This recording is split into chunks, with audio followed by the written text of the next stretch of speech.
मेरा अफसाना चैनल पर आप सभी का स्वागत है। विमल बहुत परेशान था। उसे समझ में नहीं आ रहा था वो इस परिस्थिति से कैसे निपटे। वो अपनी माँ को बहुत चाहता था, किंतु उसकी पत्नी और बच्चे उसकी माँ से बहुत दूर भागते थे, क्योंकि उसकी माँ की एक आंख नहीं थी, साथ ही उसकी कमर भी 90 अंश तक झुकी हुई थी। वैसे वो अपना काम सब खुद कर लेती है, किंतु फिर भी वो उसकी पत्नी और बच्चे के लिए हमेशा खटकती है। दादी, आप ऊपर के कमरे में जाओ, मेरे दोस्त आ रहे हैं, विमल के बेटे अखिल ने बड़े बेरुखी से कहा। पर बेटा, मैं तो यहाँ बहुत दूर बैठी हूँ, विमल की माँ ने बहुत प्यार से कहा। नहीं, आप उनके सामने मत रहो, वो मुझे चिढ़ाते हैं, अखिल ने जोर से डांटते हुए कहा। क्या हुआ अखिल, क्यों चिल्ला रहे हो? विमल की पत्नी कामनी ने किचन से ही आवाज़ लगाई। देखो ना माँ, ये दादी यहीं ड्राइंग रूम में बैठी हैं और मेरे दोस्त आ रहे हैं, अखिल ने शिकायत भरे लहजे से कहा। माँ जी, आप ऊपर चली जाओ, क्यों हम लोगों को लजवाती हो? कामनी ने बेटे का पक्ष लेते हुए कहा। बेचारी सरस्वती चुपचाप उठकर जीने के सहारे ऊपर जाने लगी। कमर झुकी हुई होने के कारण उन्हें ऊपर चढ़ने में बहुत परेशानी हो रही थी, किंतु वो पूरी ताकत से ऊपर के एक अकेले कोने वाले कमरे में जाकर बैठ गई। विमल बाजू के कमरे में सब सुन रहा था। उसे कष्ट हो रहा था कि उसकी माँ को अपमानित होना पड़ रहा है, किंतु वह असहाय था। अगर वो कुछ कहता है तो पत्नी और बच्चे उसका विरोध करने लगते हैं। दूसरे उनके तर्क भी सही लगते हैं। चूँकि वो एक प्रशासनिक अधिकारी था, उसका सामाजिक स्तर बहुत ऊंचा था, उसकी ससुराल भी एक उच्च घराने में थी, अतः वह चुपचाप इस तरह हर दिन अपनी माँ को अपमानित होते देखता रहता था। रात को विमल की पत्नी ने कहा, देखो जी, अब कुछ करो।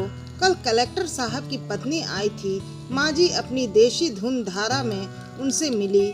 मुझे बहुत शर्म आ रही थी बताते हुए, ये मेरी सास है। मैंने कह दिया, दूर की रिश्तेदार है, इलाज कराने आई हैं। विमल को रोना आ गया, किंतु फिर भी वह चुप रहा। उसे समझ नहीं आ रहा था कि वो क्या करे। अपने बेटे की मन स्थिति को सरस्वती अच्छी तरह जानती थी और बेटे को कोई कष्ट ना हो, इसलिए वो हर बात को चुपचाप सह लेती थी। विमल बहुत उदास रहने लगा। एक तरफ परिवार और सामाजिक स्तर पर जीने की प्रतिबद्धता थी, तो दूसरी ओर माँ। आखिर माँ ने अपने बेटे की यह हालत नहीं देखी गई। एक दिन उसने अपने बेटे से कहा, विमल, बहुत दिन हो गए, मैं अपने गांव जाना चाहती हूँ, मुझे वहाँ पहुँचा दो, मेरा यहाँ मन नहीं लग रहा। किंतु माँ, वहाँ तो कोई नहीं है, तुम्हारी देखभाल कौन करेगा? विमल ने आश्चर्य से पूछा। अरे, सब गांव वाले तो हैं, और वो तुम्हारे मामा जी तो उसी गांव में रहते हैं, और फिर हम सारी व्यवस्थाएं कर आए हैं ना। कामनी को मैंने जैसे मन की मुराद मिल गई हो। हाँ बेटा, बहुत सही कह रही है, सरस्वती ने लंबी सांस लेते हुए कहा।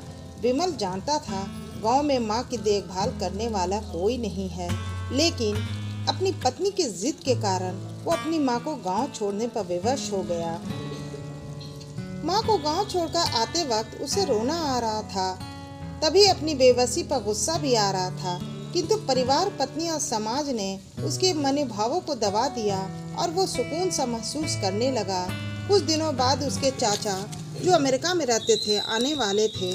जब विमल बहुत छोटा था, उसके पिता जीवित थे, तब वो भारत आए थे और उसके बाद वो अब भारत आने वाले थे। पूरा परिवार और आस पड़ोस बहुत उत्साहित था। अमेरिका से विमल के डॉक्टर चाचा आ रहे थे।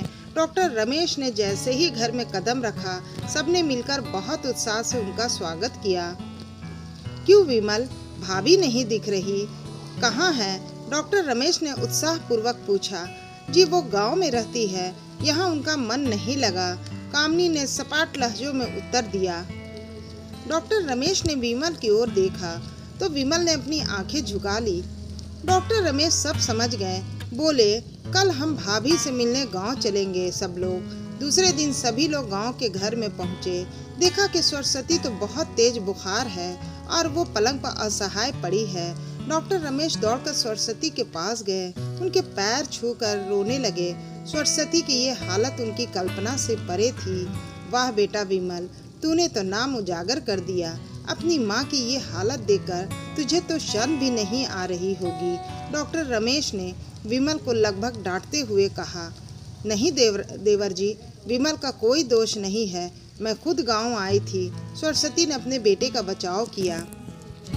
मुझे सब पता चल गया भाभी, आप चुप रहो। क्यों बहू, तुम्हें अपनी सास की कुरूपता पसंद नहीं है? समाज ने तुम्हें नीचा देखना पड़ता है ना? डॉक्टर रमेश ने कामनी की ओर व्यंग से देखा। कामनी निरुत्तर होकर विमल को देखने लगी। आज तुम जिस सामाजिक स्तर पर हो वो इन्हीं के संघर्षों की देन है। और बेटा विमल, तुम्हें शायद मालूम ना हो कि बचपन में जब तुम 1 साल के थे तब छत से नीचे गिरने के कारण तुम्हारी एक आंख फूट गई थी और तुम्हारी रीढ़ की हड्डी में भी समस्या थी। तब तुम्हारी इस कुरूप माँ ने अपनी एक आंख और अपना बोन मैरो तुम्हें देकर इतना सुंदर स्वरूप दिया था। कामनी बेटा, इतने सालों तक संघर्ष करके बेटे को प्रशासनिक अधिकारी बनाने वाली इस संघर्षशील औरत की तुम लोगों ने यह दशा कर दी। तुम्हें ईश्वर कभी माफ नहीं करेगा। डॉक्टर रमेश की आंखों से अश्रु जलधारा बह रहे थे। अब भाभी, आप मेरे साथ अमेरिका जाएंगी या इन स्वार्थी लोगों के बीच नहीं रहेंगी? डॉक्टर रमेश ने सरस्वती से कहा। विमल को तो काटो तो खून नहीं था।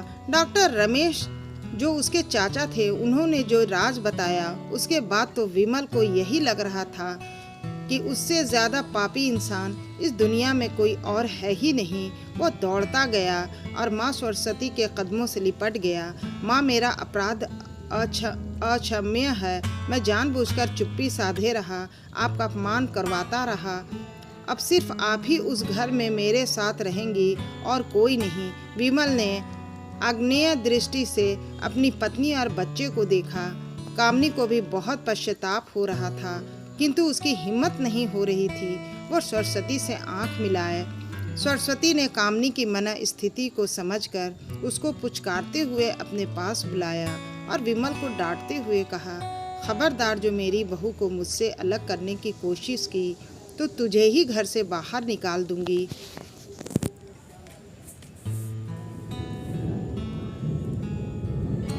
कामनी और बच्चों ने सरस्वती के पैर पड़ते हुए अपने व्यवहार पे माफी मांगी और माँ के हृदय ने सबको माफ कर दिया। तो दोस्तों, आज की ये कहानी आपको कैसी लगी हमें कमेंट बॉक्स में ज़रूर बताइएगा।